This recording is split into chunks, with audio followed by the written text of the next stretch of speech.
togumba meli kombo na yo ozali nzambe kolo Yesu bolamu na yo kati na biso etindi biso toyemba yo toguma meli kombo na yo yonde mokonzi ya milimo toyeli boso na ekulusu kosopanite manaviso. Voilà, merci beaucoup. Merci. Banga oyo ya kilo penza oya poa babenga ngo moellon béton lokola fati béton et kende epai ya le pasteur Lebo Kanza, pasteur Lebo Kanza, moninga, il y a papa José Nzita, pasteur Lebo Kanza. Donc vraiment, na yeko pambola yo pasteur, merci beaucoup vraiment. Et na yebi ke sikoza wana nzambe toujours azo sala papa Lebo Kanza. Wana la bossa nte ko yebisa ba abonner tout. Abonnez-vous massivement sur cette chaîne pour vous la décider. Abonnez-vous massivement, beau s'abonner. Gemidor TV, la chaîne, il y a Bissomoko à parler. Abonnez-vous massivement sur Gemidor TV. Gemidor TV, c'est TV d'Abisso, TV à papa Lebo Kanza, TV à papa Deon Zinga, TV à Bisso, TV à Eric, TV à Carole, Talaka Bisso Toakatia, Yakata Gemidor TV. Donc, Gemidor TV, pour l'information précis, net, clair et en temps réel. Talara Gemidor TV na Katia TV Bacheli Baya. La Gemidor TV pour s'abonner pour comment est-ce que moi ba komi na rouge. Vous pensez que to est dans liboko moko esali. Et dans liboko moko esali. Yo sikoyo boni liboko oyo esali ko c'est très bien. La kisi ko sepe na chaîne. Olongo bana okiti na mwase. Comment ba komi en rouge. Ba komi s'abonner. Aujourd'hui ma flèche wana eza wana ko cliquer. D'abord cliquer au komona eloko oyo ya ngonga eza mupanzi. O cliquer na eloko wana ya ngonga. E ko sala de on dirait voiler eloko wana ya ngonga. Wana déjà ça l'a assuré au s'abonner na Gemidor TV. Gemidor TV. Et voilà, bienvenue sur Gemidor Télévision, votre chaîne, la chaîne des références, la chaîne qui parcourit partout, uniquement pour un seul objectif qui est de vous emmener des informations qui sont vraies. Aussi là, je dis encore bonjour ou bonsoir, c'est là dépend de l'ère à laquelle vous allez recevoir cette très belle émission avec Caroline Makoka, qui suis-je, ou encore un grand merci à toutes les personnes qui sont branchées, aussi scotchées en train de suivre cette très belle émission avec Caroline Makoka. Sans oublier, je dis encore un grand merci à mon boss, de boss Papa Deon Zinga, pourquoi pas dire encore un grand merci à Héritier Matengo, mon caméraman, celui qui ne me laisse pas. Aussi un grand merci à Babonné sur Gemidor Télévision, malgré corps et opé penate mais toujours bunara rapport ba message en les cas les autres lukela kibino papa José Nzita mais bien été limbis na kati ya Paris et si Kazali a sepeli vraiment ma casque comme on a le papa José Nzita na mokolelo alors héritier matin wa kosunga na ko benda bilili vraiment tous invités na biso ya mokolo ya lelo. Bonjour papa. Bonjour Carole. Vous allez bien? Ça va bien Vanessa. Pourquoi changer comme la commis Vanessa? Je m'aurais expliqué le pourquoi la Vanessa. Non, elle est semblable à ma fille. Elle est comme ma fille. Baza morphologie moko. Tant que côté pas nanga, j'ai vu comme c'était ma fille qui est entrée. Vraiment, na CP na ma case, mais na yo comprendre comment on est Carole. Donc là comment bien na Vanessa. Merci beaucoup à tous les Nakati Gemidor Télévision, une chaîne de référence, chaîne Obolinaka vraiment mingi makasi. Alors papa toye koluka lelo Nakati yandaku a tous les pa ya papa José Nzita kaka ndenge botinda ki ba message na bino yango toye ko sala musala ndenge to misana yango papa pendant un bout de temps obunga ki vraiment na circulation obana ko mona na te déranger ki vraiment ba peuple makasi par rapport ya ba Maramupeo Bandai Kolekanamboka, il y a beaucoup de gens qui disaient que c'est au moins papa José Pazana Katia Maramboane yango sali ali moi. Et puis on est tellement surpris à comment on a laissé sous papa Azongi pe Azongi na bo PTT, Azongi na maras nyos comment on a basava aller comment on a marambebele belé et comme ici. Mais to dingi vraiment non toyeba ninde cela qui papa oli moi pendant ngonga wane mulai makasi vraiment. Bon, merci Bandeko Baotalangai. Omoni oyo eza TV. Vanessa O TV. Donc eza TV et bongaka sincèrement sozoya na TV. Oye na eloko moko oyo bato ba yokio ba apprécier et ba kisi pe un plus na vie ya mutu moko. Parce que on ne passe pas à la télé juste pour na ko sepelisa kaka bato. Et moi, je ne veux pas ça. Mais tu viens à la télé pour le côté. Pour me solo non, moi j'aime pas ça. Comment on compte quand on a eu la télévision pour aux informations qu'on peut sabatou et le bela tout macambo tant mususu qu'on peut sabatou et qu'on déconcentrer batou. Oyo comme ma batou na saluté. Biso tozaba na nzambe. Nous sommes serviteurs de Dieu. Nous ne devons que passer à la télé pour annoncer les oracles de Dieu ou bien donner un message qui nous vient de Dieu, révéler quelque chose que le Seigneur nous a donné. Voilà l'objectif pour passer à la télé, pour nous, serviteurs de Dieu. Nous ne sommes pas là pour tout le monde, pour star, pour la teke lamba qui toko sikande, le beau sentir nana oyote, tete yangote. Voilà pourquoi tout le monde a besoin de tobungi. Non, tobunga kate. Et ça le quoi toi du kola dame. Bouchon nyon so batuna angote. Vous comprenez? Kola dame, ozali kola dame. Mais ce qui mutaobe ta dame, amoni que tu na tune bouchon yo, na rolo attrape pion kuna. Bouchon nan déjà utile na erwana. Tango ko tune ngo ale pe 3 pion. Yo za bouchon de kola dame. Attends-toi, il y aura ton tour. O ba ko tune yo pe po balela yo, ba pion mususu. Ça veut dire biso za na kata cargo ya nzambe. Tozela raté. Moi je me retrouve na ba musicien nyonso ba sala la nzambe. Le succès l'ombongo Abimisi Nzembo, ma soeur que je salue, en passant je l'aime beaucoup. Abimisi Nzembo naye, je me retrouve dans ces chansons. Nazo kanzembo ki toko nazo mona kana tingamu nazo yemba. Le frère Moïse Abimisi, pasteur Moïse Abimisi, frère Nanga Yannick Tumba Abimisi, le frère Mike Kalamba Abimisi, le frère Michel Bankenda, frère Franck Moula Jandozo Bimisa Nzembo naye lumière. Je me retrouve dans la chanson Lumière. Donc ça veut dire que tu as une guerre bandeko. Par rapport à quoi? Quand Dieu t'appelle, Dieu ne se répand pas de ses dons ni de son appel. Nzambe soka bengi yo abenga kapenza. Et puis question nzamba bengi yo akope son matière. Donc matière ango sikoyo, il faut yo gérer ndengani na kope selango et pas na bato. Tu ne veux pas là pour mikolonio sur le gaga na TV non. Ce qui est la matière à kolobate télévision oyo mukolo moko ko sala so faute. Faute yo ko sala. Et ko kitsa valeur na onyo so na ba respect ba ko pesa yo. Zomo e ko chope na bo tsa au quitter la profondeur. Mais ce que yebi kolobi li comme moko malamu oyo ko pambola ba na nzambe. O sentir et tomboli yo pe matisio. Voilà donc ngala ninga plus on a ya wana lo likambo ko tombola Yesu et no likambo ko Merci beaucoup Papa José. Est-ce que bandeko mususu ya ba chantre ba ebipe loko yo lobi wana? Est-ce que bango tout bazala na conscience wana? Non mais non, ezaka likambo ko yekolati. Tana lobi boy oyo azana ngo ta se cultiver kaka a profiter pe kaka zui a bongisa ye bande osala po to umeli moi j'ai 27 ans de carrière. Kalami tena fêté 30 ans ya carrière nga bandeko. J'ai 27 ans bandelo bando yema. Au mine de rien, mais 27 ans. C'est depuis 1993. Nous avons banda ko yembela nzambe. Donc nous avons une expérience makasi ya ko sakanate. Et si on a tali bande ko tang baleka kaya musungona aolo ba makambu moko a maîtriser ngote, ça me fait mal parce que nous sommes serviteurs de Dieu. Nous ne devons pas venir vendre notre Seigneur comme ça na ba défaut. Non. Makambu toko lobela pana batu pola Yesu ezala makambo eza juste, o eza clair, eza fiable et vérifiable.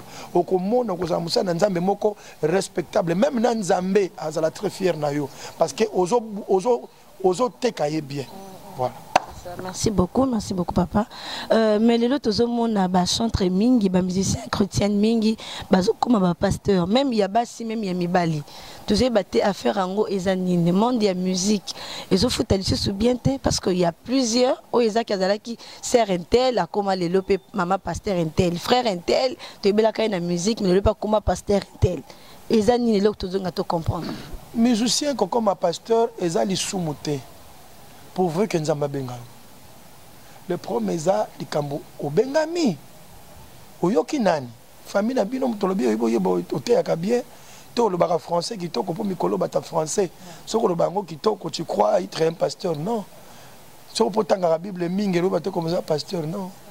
Soko ta Ephésiens 4 bandaka na verset ata 6 ata 4 wana ka bando kita. Mais nzamba lo makamebele pour na makambo choix. C'est lui qui fait le choix. C'est lui qui choisit et c'est lui qui établit. Il a fait des uns comme. Et puis, tous les gens pasteur, tous les comme. Pour Yesu, le véritable pasteur. Nous sommes comme les pasteurs, comme les évêques, comme l'évangéliste, comme les prophètes, comme. Parce que lui seul est le véritable pasteur. Voilà pourquoi n'enviez pas.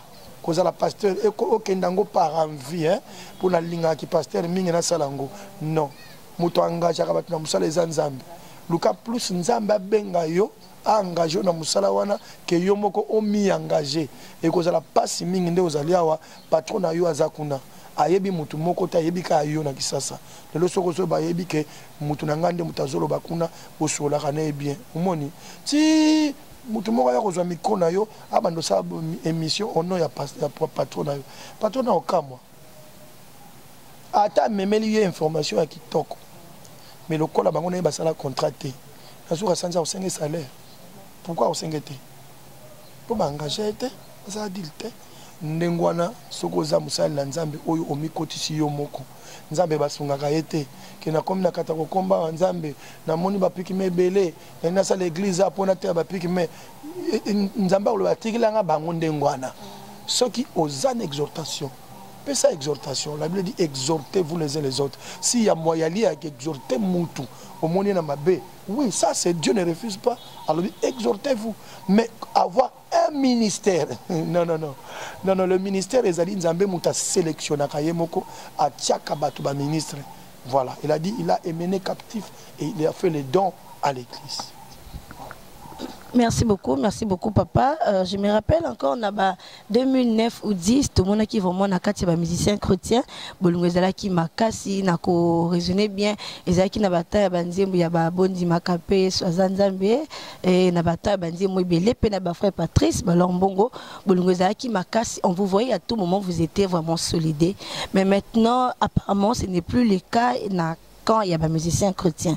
Mais notre ligne, frère José dit à toi que vous avez 4 musiciens chrétiens, au bazo ça la honneur, il y a un beau cannabiso, on met un peu quoi bisabiso. Est-ce que vous avez maintenir bolingona entre vous le chantre chrétien ou soit bolingona vraiment ils a éparpillé n'engue bazo kanisa? Vraiment na habité na lobanini soko na habité au remarquer nini. Sincèrement na moni angote. Nous sommes toujours le même que Zalaka. Nous avons une parfaite communication et nous sommes vraiment dans l'entente malam.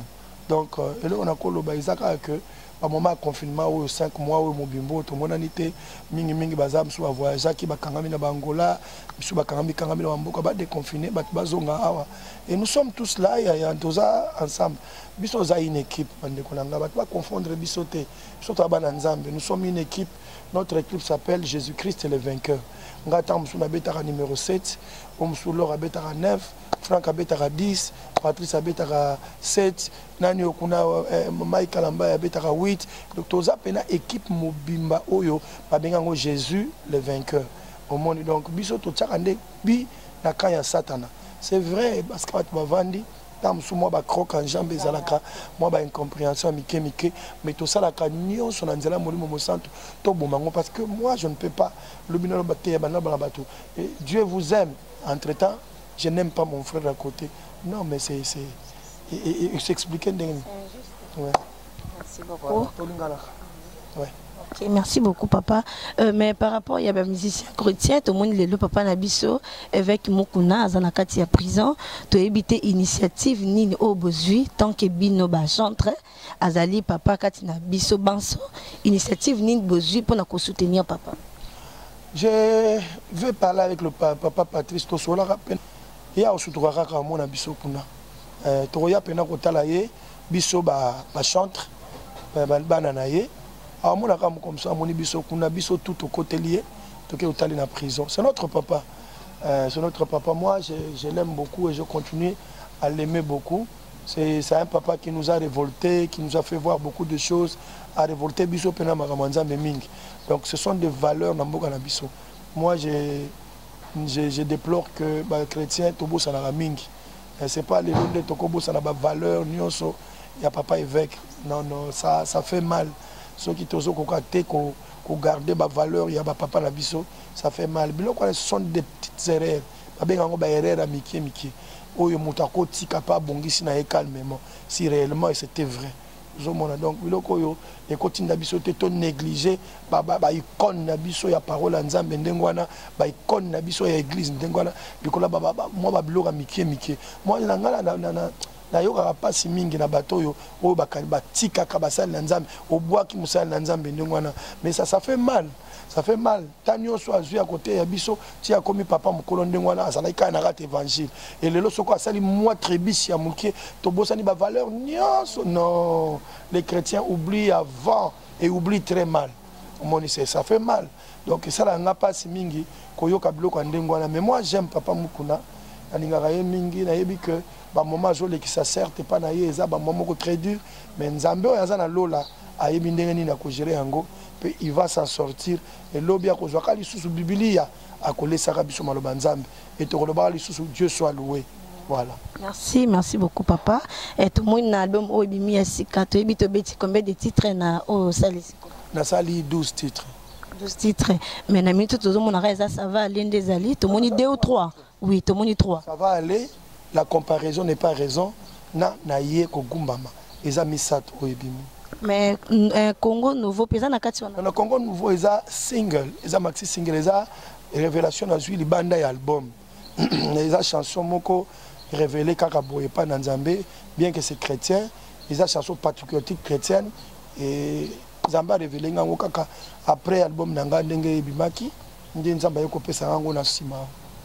Mais en tout cas, dans le Congo Nouveau, ils ont au balanda qui ont vraiment le col à papa, papi Congé dans le bin dans obimisi ba parole oyo et touché ma casse.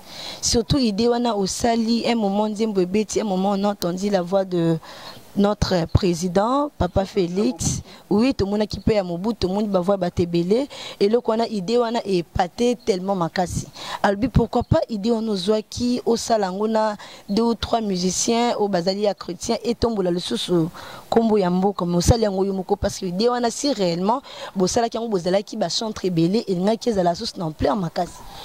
Bon, et là que salami bongo ezalaki parce que tozaki na moment confinement wana salami penza on a tout na deuxième mois donc le 3e mois de confinement.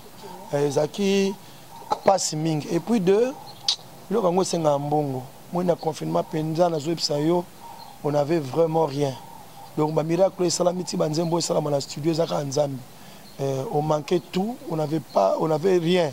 Tout yembate le côté donc pour la msusu faut mutumo na poto kanisa tindelo mo $100 moi nini donc on a vraiment souffert mais le kola Nzamba za Nzambe a protégé biso petit va confirmer aussi là yango mona talaki ko bengisa batu pe musika ba yaka to kusangana to kende biso ko sala oyebeta na bangote voilà donc ça vraiment ezaki nze momoko et ça la na ba condition moko très difficile mais bon et puis tant Nzamba ba kina yembango sincèrement atinda kana yemba na batute alors baki na yete ke yemba na batute te mais tant baki va chanter on dirait alipsa kanga mona yemba yango moni pe na yemba kanga moko pona ngai pété embrouiller batu tout ça na programme na ye yaka OPC de te faut que na yemba lo kanga moko pe et puis na ndimaki na ngai penza te ko za na ampleur ndenge zu donc na zaika lo kwa mutu mo ba pesi nzete pa Nzambe no boki nzete on a surtout que communioka yo nzete na simbe ko ma pe donc elo e kamusi ndenge zo kamusa bino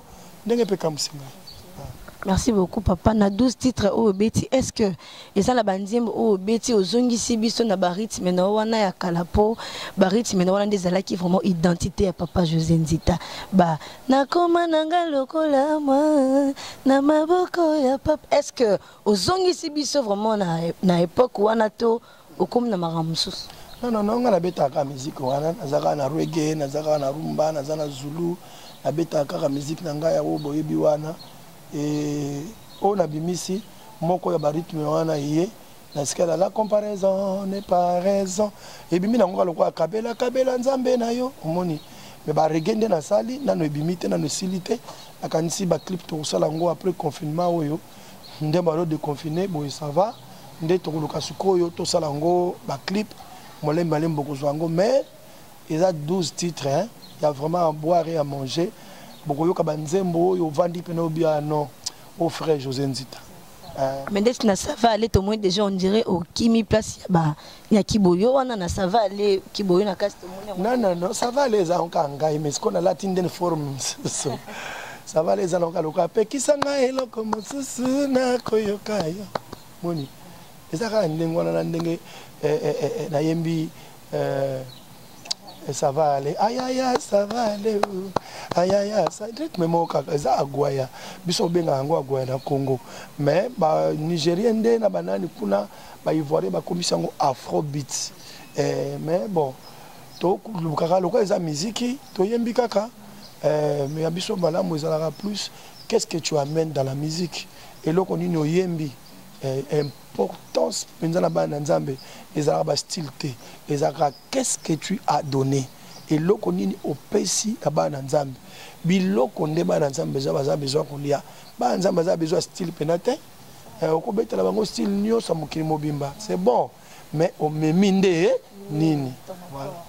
Ok, merci beaucoup papa. Tout cas, moi mon soya ça va aller à nous et mango karamwanda ils ont sabi ce mon Quand bien même je suis né dans une famille maudite, le sang de Jésus est plus que ceux de ma famille.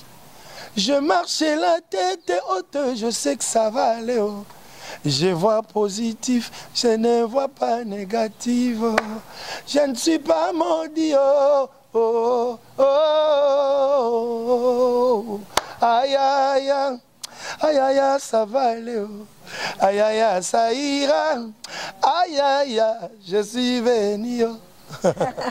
Je suis bénie, moi Caroline Makoka, je suis bénie avec héritier Matengo.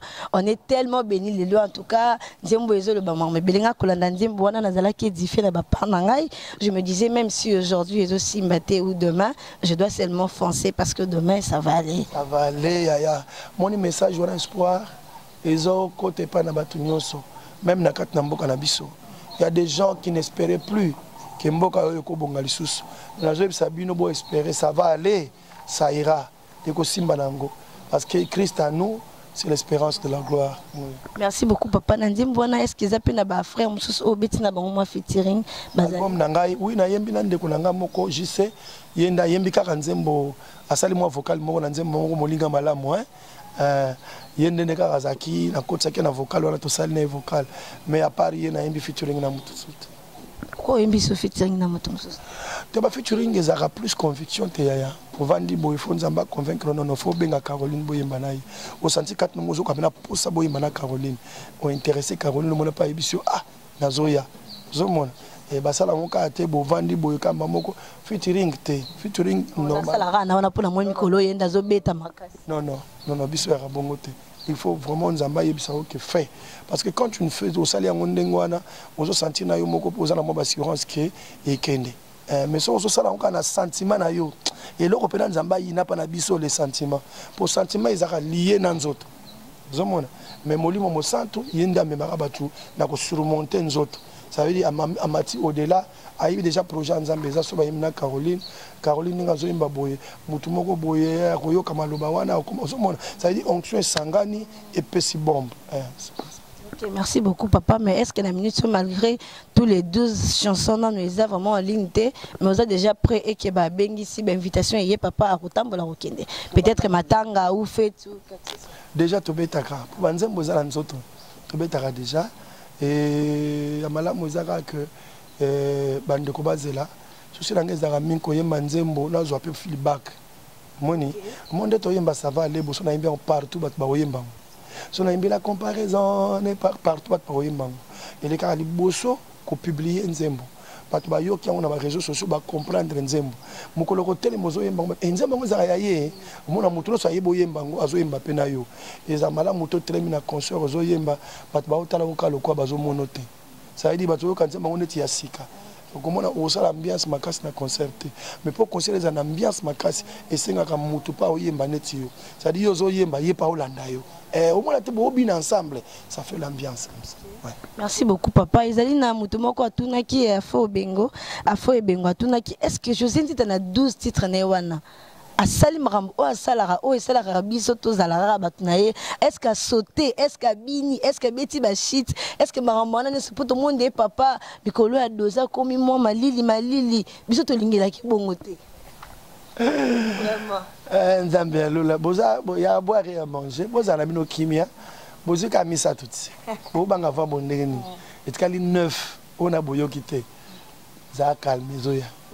Ok, merci beaucoup papa. Pour la score 3 wana o ezali déjà pour na bazo ngo ezo senga nini. Pour le tozo le candidate na ko le kanangai bus nazalaki ibeti. Ça va aller et yaki na taxi on azwa ki ya depuis magasin tina koma a ezo beta. Maintenant je me dis fallait na tout na chauffeur a sombinde CD to a eza flash kaka ni batekeli. Non na internet mutuno so comme la capacité ko zone nzembo. Ako somane na internet mingi bazo télécharger internet mingi ako zwa clip wana azo beta clip apamba muso ako zwa clip alongoli son abeti son apamba donc eza ndenge nyonso muta ko zwa na yenzembo lelo mais loko na koloba eza que ba nzembo wana pona ko zwa ngo bandeko bazo lukango bako kota kaka na José Nzita officiel TV na YouTube na ngai pour s'abonner pe oui Sabonaki, je te bénis. Je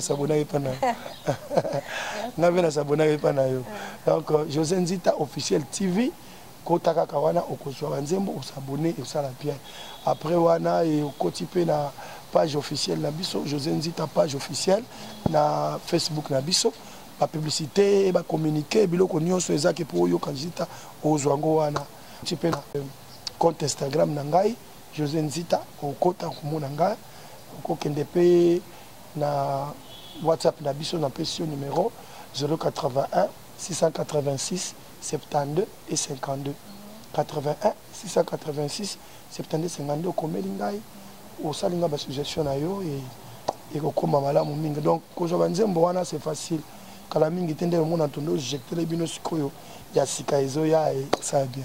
Merci beaucoup papa Izena papa Deyo Nzinga alobaki ye na banzemba José Tanyonso alingaka ngo mingi mais ana nzembo moko soki azoyo kanga mona ndeza histoire vie na ye esa nzembo ya aye binga esko parti oyembaka ya me Fibosheti wana parti wana kaka on dirait dans la histoire ya vie na ye et comment voir même na sonnerie na ye ba parole wana tia ngo na ba statut donc ça na yo émission pa na ye eza loko la bonheur to apporter est-ce que parti on a ya me Fibosheti on a papa Mefibosheti azalaki na zamba kuna na suka na lodeba lokola nzambe azalaki na ye asukaki kolia na mesa ya roi. Comprendre? C'est ça. Banzembo papa était à vraiment banzembo ya papa ezalaka signifiant to yeba. Oyebi soka zolo mama Mefibosheti wana c'est kaza mutu moko yo moli bato ba rejeter bato bandimaka bango te na vie bato bamonaka te bamona neti eko simba te mpona bango oyebi ke vie esala biso makambo moko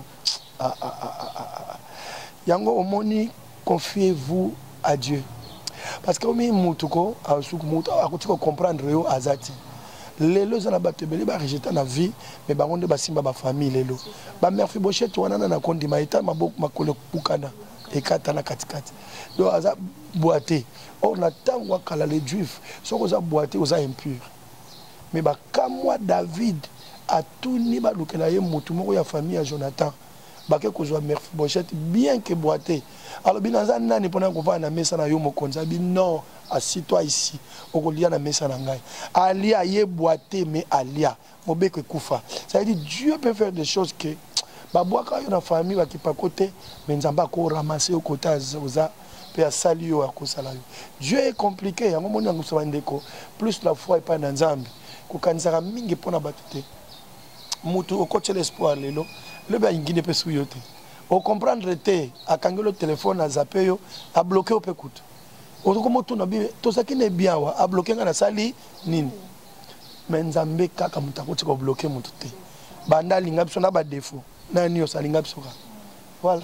Merci beaucoup papa bandimu na wana na ki moi cher des poules ezalaka inspiration na yo eza bandimu yo moko komaka ba parole wana pena des paroles touchant là vraiment yo moko ndo komaka yango to moi secret na to e bango na. Oui yaya naza lecteur de la Bible natanga la Bible mingi na yo ka rapé nzambe mingi ça veut dire so nazo ken église nazaka zanga ka papier te nazanga ka bic te natanga kana komaka ba prédication belé bande ba pasteur bateya na tanga kango na koma kango plus nazo koma izo pesanga mayele izo bakisanga mayele enga nazaka na ndenge na ngana comprendre ma nzambe nazaka msozo te yangai yo zo te OK anglo yo mona nzamba zo fungulanga anglo mona yo yembino te ino boye metana osala nzembo mona ondima te prédication na yo ngana kena ngambo yo et côté pe na ko bimisa kuna yebiso côté pe danger. Et voilà, donc il faut aux analyses, il y a Nzembo et surtout conseil pas les musiciens, to linga Biblia, to koko zalaba défenseur ya Yesu te ceux qui ont makomi te. Absolument biso eza Biblia. Moi quoi cause là haut je suis l'ambassadeur du Congo. Est-ce que il constitution à Congo? Faut y ba constitution à Congo pour la ambassadeur ya Congo. Ça veut dire yo za moi na Nzambe pour teka Yesu bien na balabala, pour lobela Yesu bien. Il faut y ba makomi. Pourtant bakotuna yo yemba ki bo expliquer biso likambo oz appelle la capacité ya ko yebisa batu likambo ba yebake oyebi yango. Vous comprenez le Congo n'est-ce pas tout ça sans ignorer que l'église des aramoisi ya Jésus Christ. Je comprends pas, je comprends très mal que moi si ya mutu ayeba ko décrire mbal na été. Bien décrire mbal na ba défaut. Non, a otaloboye mbal no za ndeni na ebité est-ce que ça nzara le Congo a ote est-ce que là la na yetote. Tu vois?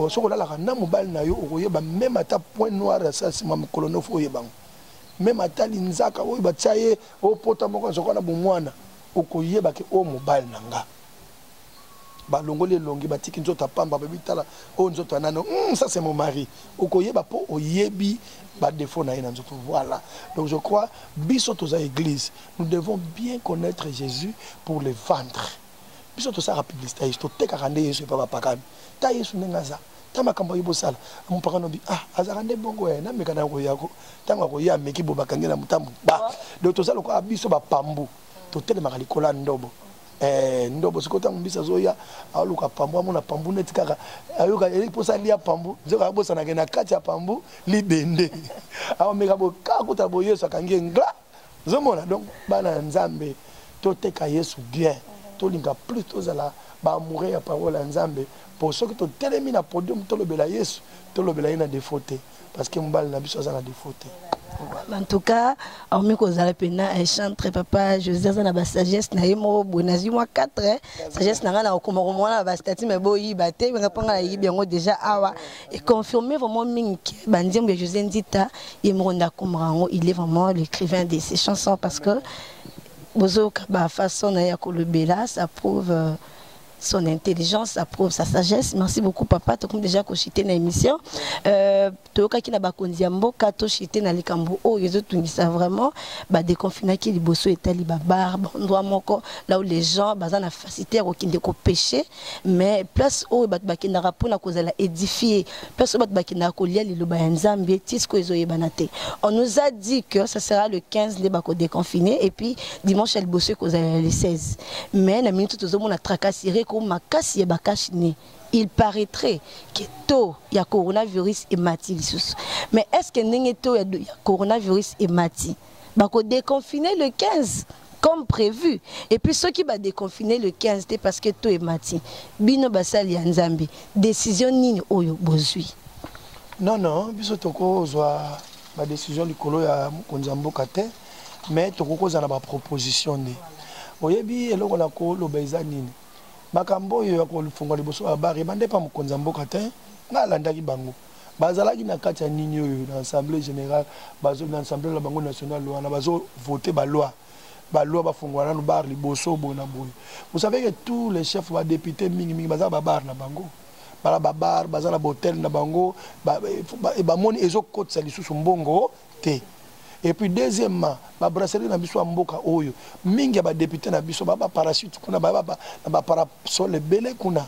Ça veut dire ba brasserie bazole la ba teke ezate ole ba kanga ba privilégié bango moye ba kanga ezate poso ba kangi pe vous la faillite bato mingi ba koma ba chômeur ndé yango ba privilégié bango mais or que ba kwa ko ça na bango yango avant tout ndako nzambe fongo minanu mais bon le quoi les alaki bongo na la mona ko nga ba simisa président de la République touche le quoi za chrétien ba ba bifongo na ba bar pour batala soki akoboya to kolinga poso ka bina boy bo fongo na ba église ba bani za dictateur. Pour déjà, comme Moussa Woutikuna, à gérer, il fallait permettre Bango, le Kobazo qui loin à Bango, pour s'imposer le Kona Bangote. C'est ce que moi j'ai compris. Parce que hier, en tant que chrétien, lui d'ailleurs, c'est l'église. Parce que je connais son église, comme une église,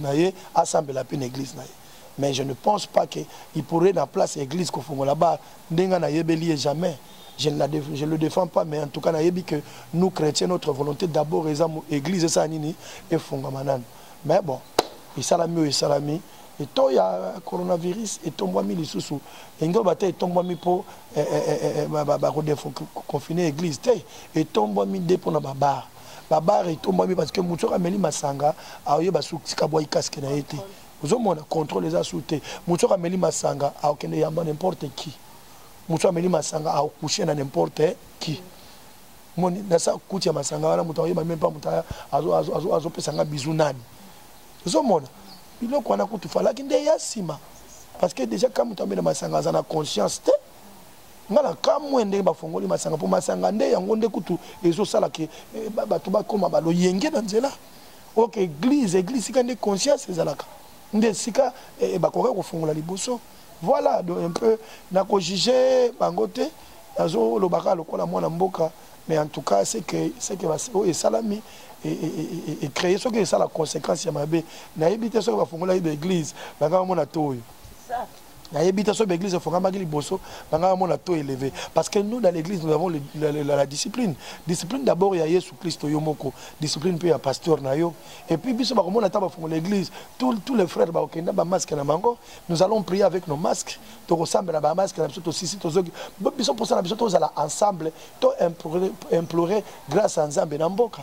Video yo salami yo nzamba zo so invoquer bakasi na mboka te et quand tu peux pas déficit mingi même na niveau ya politique na bango mais bango ba yebi yango te et ça peut na mingi il faut se voir balingara mingi loge balingaka église te là aussi c'est un point pour ce que église ezongi ba moto wana et bomba moto na bango à loge et ça na bato belé bangi ba kisi mingi église e frena ka ba moto na bango. Voilà pourquoi bazo retarder l'église pour ba jeune bango ya mabe wana ça nini et salama mais nous vous promettons les 15 to yana show ya kosakanate moto ekopela na kisasa oti na Congo ainsi donc soko bomba magite o bimaki na nzoto okeba oya kozonga na nzoto wana te pourtant prière ko ya ikangi firma me kangi likolo na yibite soko kozonga suna nzoto wana donc bon ça age tant oya na moto na église na kanisi na ba loge muso ekopela donc zo bondela ka boba wa moto bimelo wala pou pour nkola oyana méchant kosakanate. N'oubliez pas que ce pays est déjà entre les mains de Jésus. Amen. Merci beaucoup papa comme déjà na suka émission na biso papa José Ndita akoloba liloba moko liloba ya suka eza suka ya bon moité mais ya suka émission na biso lelo aussi akosia la biso petit morceau ya Nzembo par rapport ya 12 titres oh ya lingi akopona moko ndasa la biso et puis si ça sera possible appeler sa numéro nae et pas ya balandi o balandi biso na émission moko la loko na koloba ya suka ko yebisa congolais bo talangai c'est vrai bato mingi balingi nga sute madana yembi Congo nouveau mingi babinanga boni boyo koyo o mbutu master nao na sekiri mona vie ah Nzambe na ngai mbutu ngota yo lozo lela na okaka lelo mboka zo pusana tobi ke tito komi na 60 ans mboka na biso zaka lokwa ba bébé to zaka lokwa na 2 ans to to bandinde ko koma mboka ndi sikoyo banda état de droit e bandi ko ya ozo mona to zaka ni soka na kata botutu nazolo bango boye po anini parce que botutu wana mobutu atikaki délige wana etikalaki libela ezalaki lokwa mutu moko fo ya kolongola nde botutu wana tozalaki ka likola botutu nde yango nazoyebisa bandeko baotala nga okoyina nga lelo mais oyeba kozalaki na panier ya malédiction wana. Gloire soit rendue à Dieu lelo topesi mboka na maboko ya Nzambe. On peut espérer aujourd'hui que Nzambe akosala biso grâce que mboka ezonga lelo na rai pe etambola malamu preuve ane que justice yango na déjà ebandi kotombola mboka malem.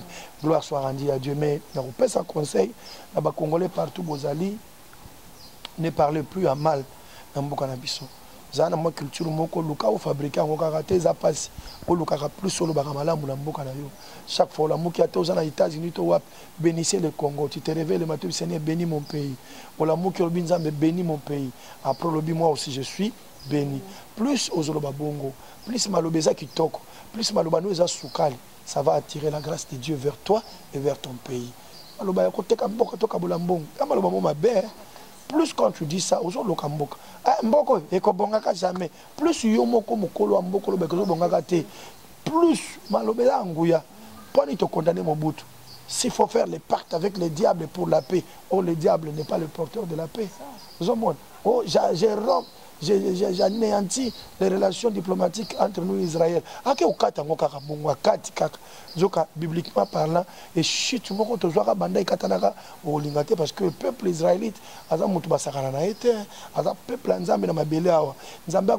peuple wakapoye soya toujours ngolo kapoye soya so yaki yeso azala raté nzamba ko bomba ba congolais nyoso na ba américain elobela eloko te yesu sineka amona neka ba peuple Israël na ye siko peuple ndengwana ko baza bato nzambe yo kama to ba j'arrête yo te boy makamusu Mobutu alobaka bon paix à son âme mamusu ayeba kiangote yango na websa ba ndeko ba otala ngai boyi na bino ngai te eza histoire. Et les autres nous ont révélé biso ngo et juste pour yo avoir conscience oyeba ke mboka na biso niveau to komi eza le sous niveau yo ba kamba ki ngo liboso te na minute yo to renverser hôtel nyoso Mobutu na kati hôtel Mobutu wana ba président so ba kamba ki na sima Mobutu baza na hôtel wana pour mutu moko abuka ki hôtel ngo azate yango moni mo ba chute ezalaki mo mingi lelo hôtel Mobutu na bato na to renverser ngo to tongi hôtel ya grâce hôtel wana tongami na président na biso asika le président Félix Antoine Tshisekedi Tshilombo onga na zobenga Fachi Beton ate ko salo passe na mutema mais ande na nzela na yende makambo salami so peza ki Norbert Bazalira so peza la ki soki nani oyo tongo to tangaka kombo na ye mais mutaye kombo na ye Fachi Beton alo ndima kaka ya sula to sepela kana personne président de la République te et ça la ko mutema mabe mais lukaka ko ba que Dieu bénisse mon pays. Voilà pourquoi le conseil n'a coupé ça les Congolais. Mais pour le numéro à contact, il y a qui déjà 081 686 72 et 52. Benganga wana, pesa ma suggestion na yo, la remarque, na zo kana pe ba reproche. Reproche ngaka ça elote, to na so ba fulu, to kanga nyos. Et plus na zo ba reproche pe zo pesa ngaba yele ndenge nini na otambola lobby.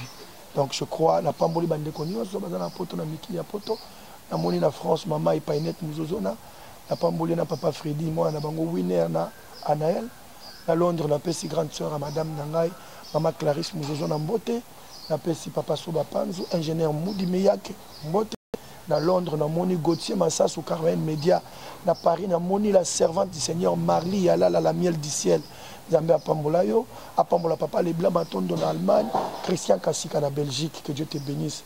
Kinshasa, Awanamoni, l'empereur Néron Mbungu Mbungu, le vice-gouverneur de la ville de Kinshasa, lui a gagné 3 fois. La Pamboli, le révérend Amos Mbayo Kitenge, le ministre des Sports et Loisirs de mon pays, la Pession Mbote. Sans oublier, papa, bienvenue à Simbanda, en Sel, la maman Annie, la Pessibino. Bisous la Bino Angola. Merci à papa Claude Mbumba, l'ambassadeur de la paix, maman Claudine. Merci à papa Antoine Katoto, na Kanisio Lelo, mon producteur, premier producteur dans Ngayewana. La Bossanité, le conseiller Eron Ilunga. Maboko Pembe na Tombo Lokolo. Conseiller Eron Ilunga. Yowana, la Pambolio. Zamba Pambolo Yaya. Moutoua Kimia Moutaboboto. La Bossanité, ma très chère épouse. Maman Rachel Nzita. Muzozona, je t'aime beaucoup ma chérie. Un bisou à toi. Moi, Nangai Vanessa, Sublime, P. Grady. Je vous aime beaucoup, mon orchestre.